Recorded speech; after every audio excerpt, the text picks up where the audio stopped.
मैं डॉक्टर शेख से रिक्वेस्ट करूंगा कि कृपया हमें अपने बारे में थोड़ा बताएं और अपने विचार रखें।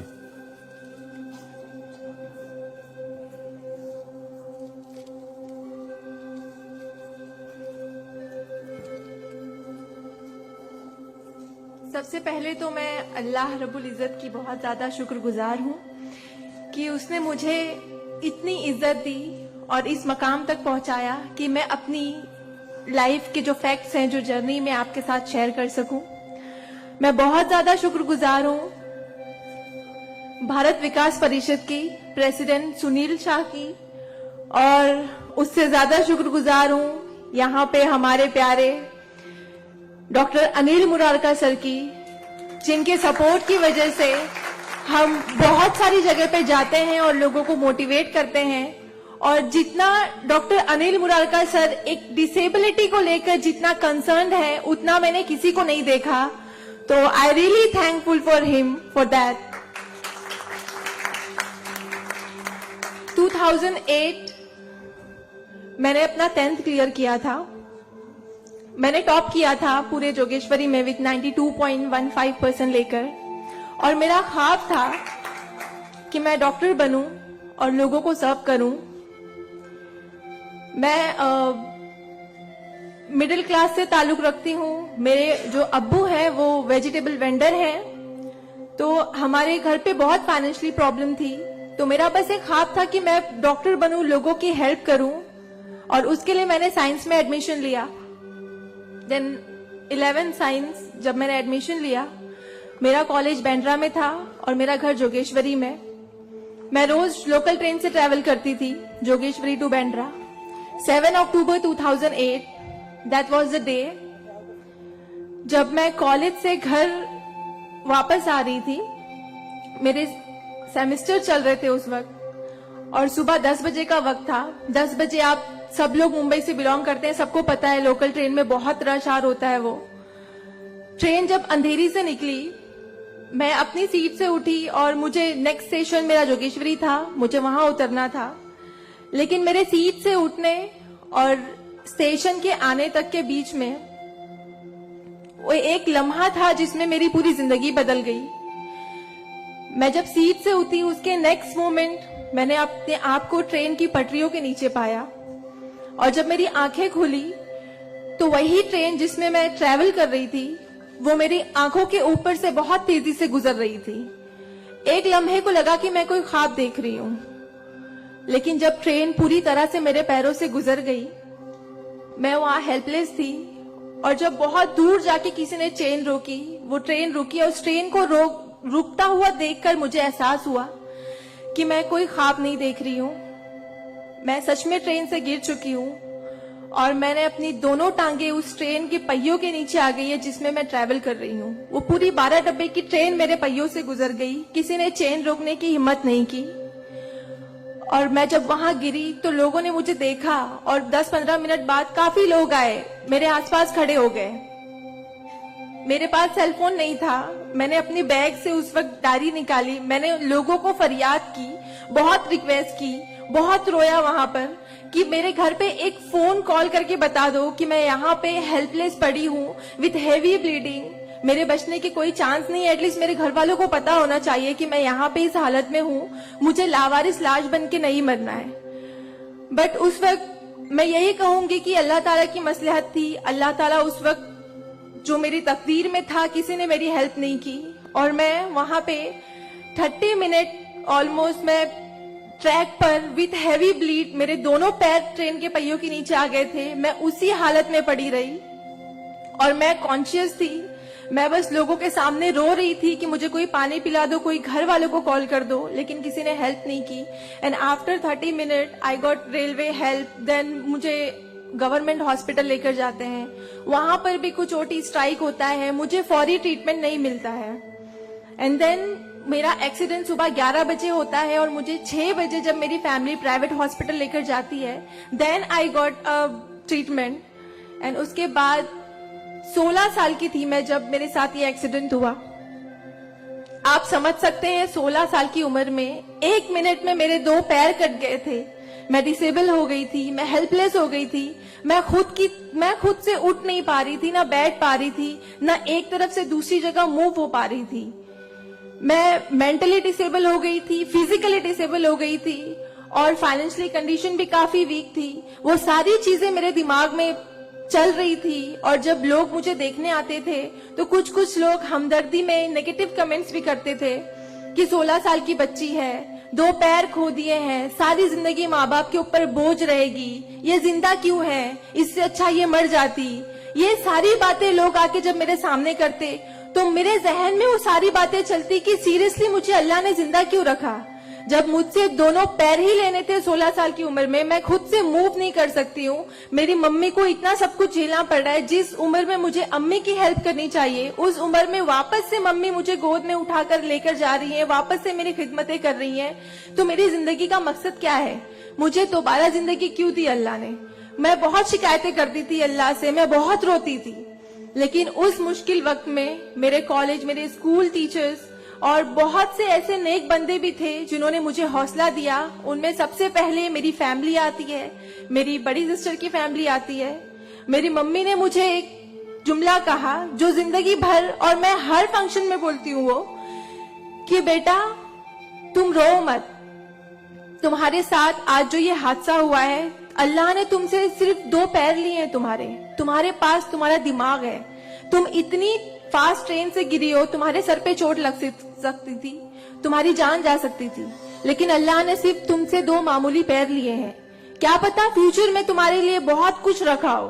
तब मुझे बातें उनकी समझ नहीं आती थी, लेकिन अल्हम्दुलिल्लाह अल्लाह का लाख लाख शुक्र है कि आज इस मौके पर जब लोग मुझे एज अ इंस्पिरेशन समझते हैं, एक आइडियल करते हैं, तो मुझे समझ में आता है कि मेरी अम्मी सच बोलती थी कि हौसला रखो, सिर्फ 2 टांगे गई है। आज मैं जब अपने प्रोस्थेटिक लेग से चलती हूँ तो लोगों को पता नहीं चलता कि मेरे पास 2 पैर नहीं है, मेरा एक पैर थाइस के पास से नहीं है, दूसरा नी के पास से नहीं है, बट लोगों को ये अंदाजा नहीं होता है। तो बस मेरी अम्मी ने जो एक बात कहा था कि अल्लाह पे यकीन रखो बच्चा, तुम्हारे साथ जो हो रहा है और जो होगा वो सब अल्लाह ने प्लान किया हुआ है, तुम बस हिम्मत मत हारो कभी भी और बस डटे रहो अपने जुनून के पीछे कि तुम्हें डॉक्टर बनना है। तुम्हारी 2 टांगे नहीं तो क्या हुआ, तुम्हारे पास दिमाग है, तुम ज़हीन हो, तुम आगे बढ़ो।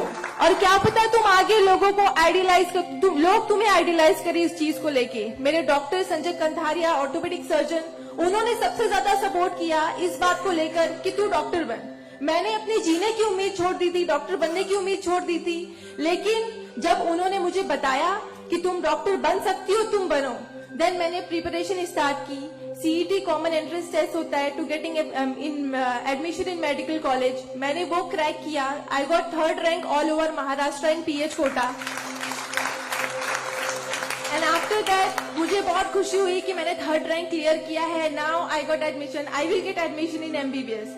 बट वहां पर भी एक प्रॉब्लम थी मेरे लिए कि मुझे डिसेबल परसेंटेज 89% डिसेबल हूं मैं, और मेडिकल में एडमिशन के लिए 40 to 70 there is a criteria to get admission for MBBS. मैं मोर देन 70% डिसेबल हूं, ये कहकर मुझे उन्होंने डिनाई किया कि आप एलिजिबल नहीं हो, आप एमबीबीएस में एडमिशन नहीं ले सकते हो, आप डॉक्टर नहीं बन सकते हो। तो उस बात को लेकर मैं बहुत डिप्रेस हो गई।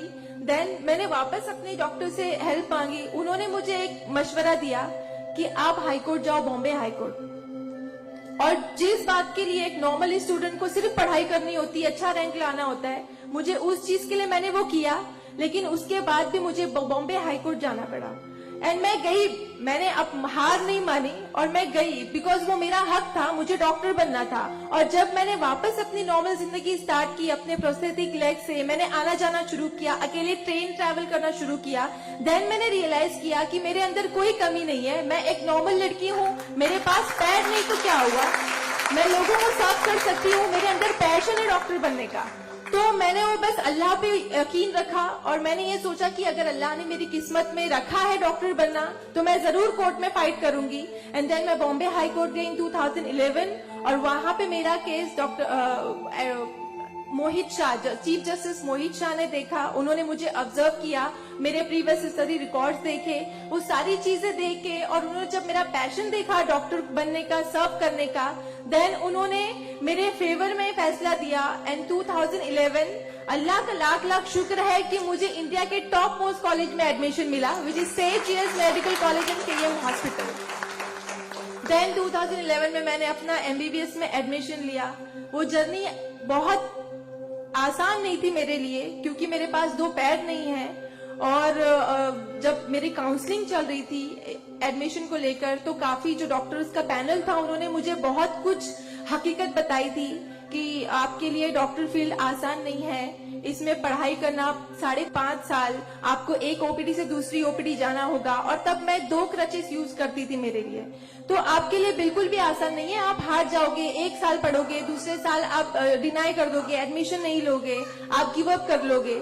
लेकिन बस मैंने दिल में ठान लिया था कि मुझे इन्हें गलत साबित करना है, और मुझे लोगों को प्रूव करके दिखाना है कि एक लड़की जो 89% डिसेबल है, जिसे लोग ये कहकर सुनाते थे कि सारी जिंदगी माँ बाप के ऊपर बोझ पर बनी रहेगी, उन्हें प्रूव करना है कि मैं डॉक्टर बन के लोगों को सर्व कर सकती हूँ। और जो मेरे दूसरे डिसेबल भाई बहन हैं, उन्हें भी शो करना है कि after disability, after accident, post accident जो लाइफ होती है वो आप नॉर्मल गुजार सकते हो अपने हौसले की बनिस्बत।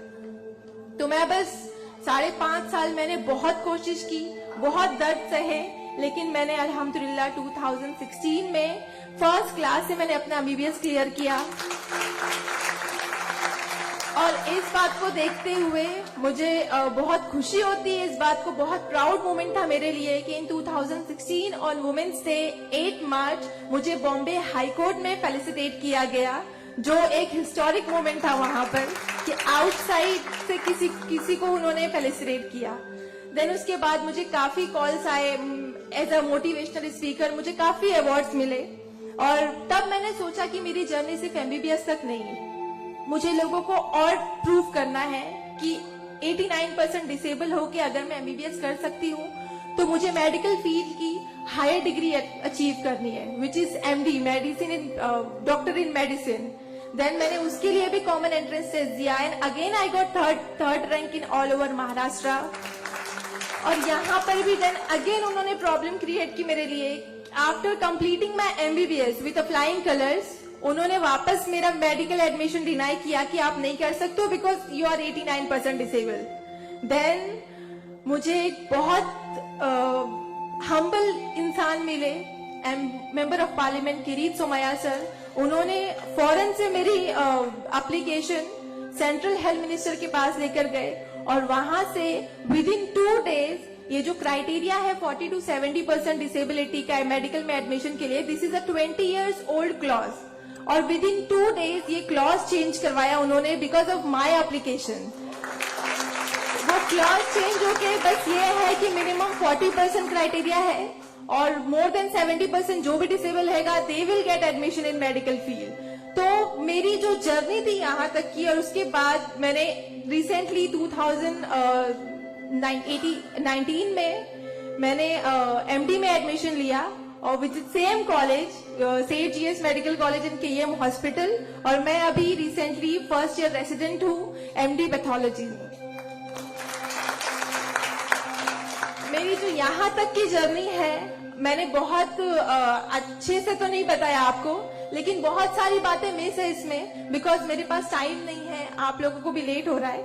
लेकिन ये सारी जो मेरी जर्नी है, ये सब बताने का मकसद यही है आप लोगों को कि जिंदगी में देखो चाहे कुछ भी प्रॉब्लम आए, बिकॉज मेरी लाइफ में मुझे लगता है कि सारी प्रॉब्लम्स थी, फाइनेंशियल प्रॉब्लम्स थी, फिजिकल प्रॉब्लम थी, मेंटल प्रॉब्लम थी, सारे ऑड्स थे मेरी लाइफ में, लेकिन मैंने बस 2 चीजें ध्यान में रखी। एक तो मेरी अम्मी की बात की अल्लाह पर यकीन रखो, अल्लाह अपने बंदों से 70 माओं से ज्यादा प्यार करता है। एक माँ हमारी छोटे से दर्द को बर्दाश्त नहीं कर सकती, वो तो 70 माओं से ज्यादा प्यार करता है, तो हमें दर्द में कैसे रख सकता है वो, तो उसने जरूर कुछ अच्छा रखा है हमारे लिए। अगर छोटी सी प्रॉब्लम आई जिंदगी में तो उससे हार नहीं मानो, उससे लड़ना सीखो, हमेशा अपना हौसला जिंदा रखो, बिकॉज आपके पास अगर हौसला है तो आपकी लिए जिंदगी जीने की उमंग रहेगी, बिकॉज बगैर हौसले की कोई जिंदगी नहीं जी सकता। तो आप लोग प्लीज, अगर छोटी से छोटी प्रॉब्लम भी आए, कोई भी परेशानी आए, आप लोग लड़ना सीखिए और जिंदगी जीना सीखिए। बिकॉज मेरे एक्सीडेंट के बाद मुझे लगा मैं इतनी सारी कोशिशें नहीं करती तो मैं आज यहाँ पर खड़ी होके एज अ डॉक्टर आप लोगों से इंटरेक्ट नहीं हो रही होती। तो बस कभी भी हार मत मानिए। और ये एक शेर है आप सबके लिए, हौसले की तुर्कश में कोशिश का वो तीर जिंदा रख। तरकश मतलब जिसमें तीर रखते हैं। हौसले की तरकश में कोशिश का वो तीर जिंदा रख। हार चाहे जिंदगी में सब कुछ, हार जा चाहे जिंदगी में सब कुछ, मगर फिर भी जीतने की उम्मीद जिंदा रख। Thank you so much, thank you all of you, मुझे इतने अच्छे से सुनने के लिए। और मैं बहुत ज्यादा थैंकफुल हूँ डॉक्टर अनिल सर की और भारत विकास परिषद की कि उन्होंने मुझे इतना सुनहरा मौका दिया आप लोगों से इंटरैक्ट का। Thank you. धन्यवाद।